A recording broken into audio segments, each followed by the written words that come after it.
So, it's been about 2 months' work, but we've finally got there.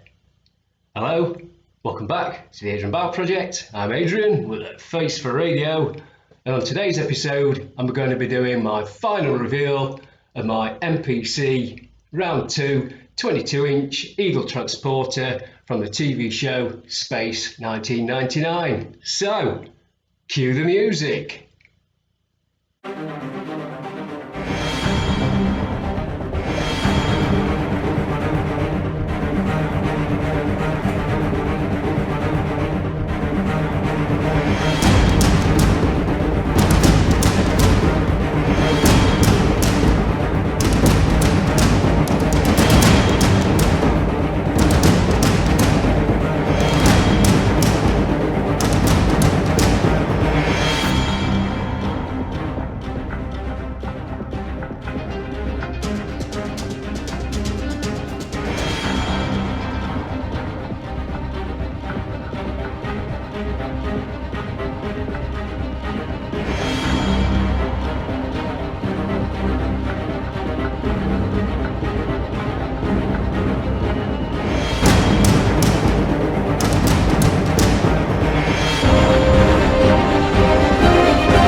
Right, before we have a look at the final model, there was still a few bits to do. Now, I wanted to do my version of this kit as it being used. It was the workhorse of Moonbase Alpha.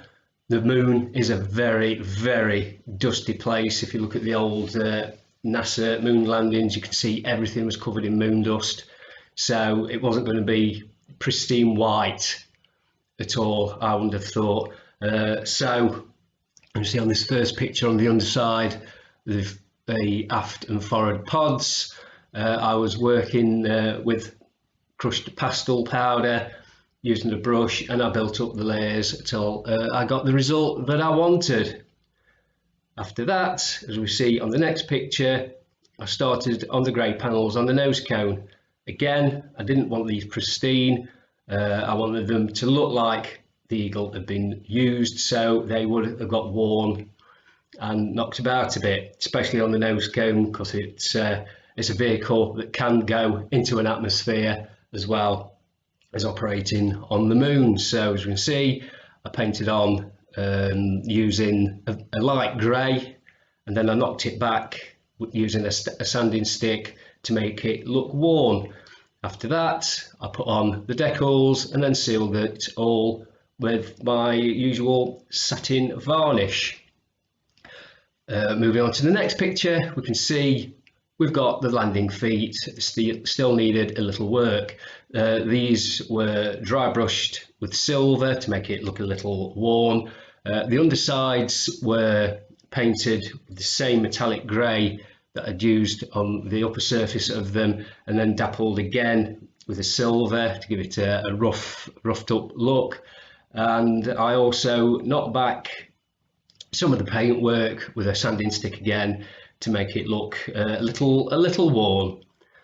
So after that, moving on, I glued on the front and rear pods onto the spine at the top. This is a little bit tricky. I think when you're doing yours, if you're following my version on here, I'd wait to stick the engine bells on till after you put the rear pod on to the spine, because the weight of the bells and the engines make it tip up and you can't get it to sit flat otherwise.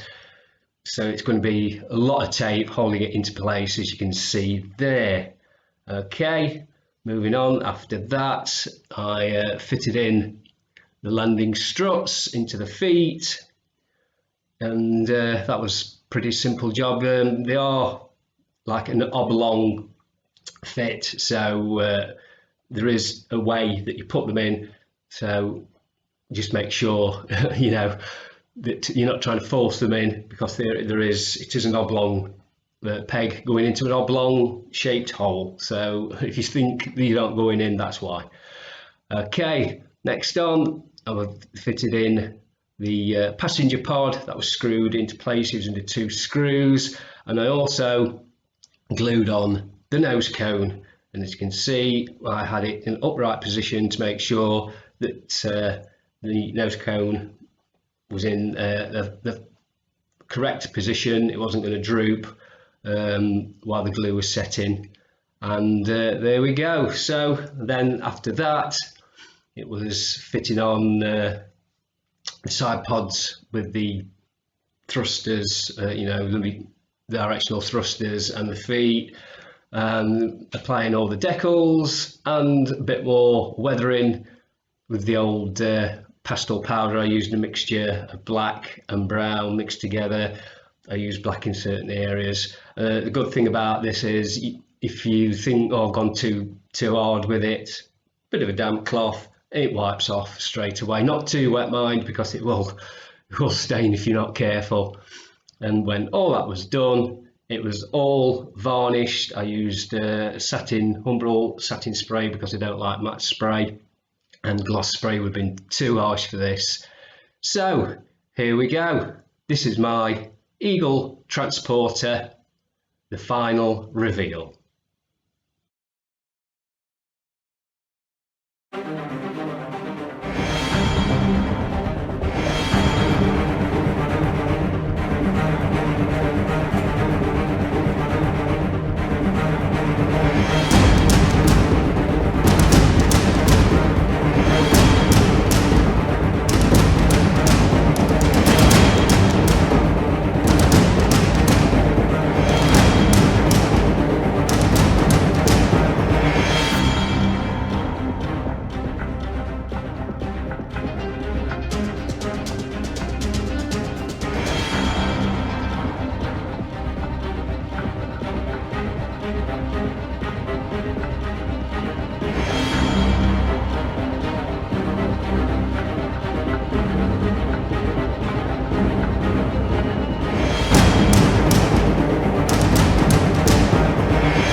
And that's the end of yet another episode. I hope you all enjoyed that one.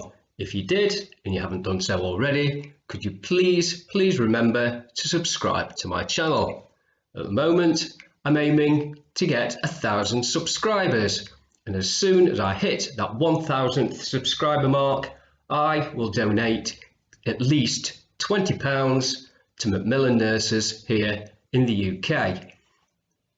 For those of you living outside of the UK and you don't know who the Macmillan nurses are, they are there to help everyone with cancer live life as fully as they can, providing physical, financial and emotional support.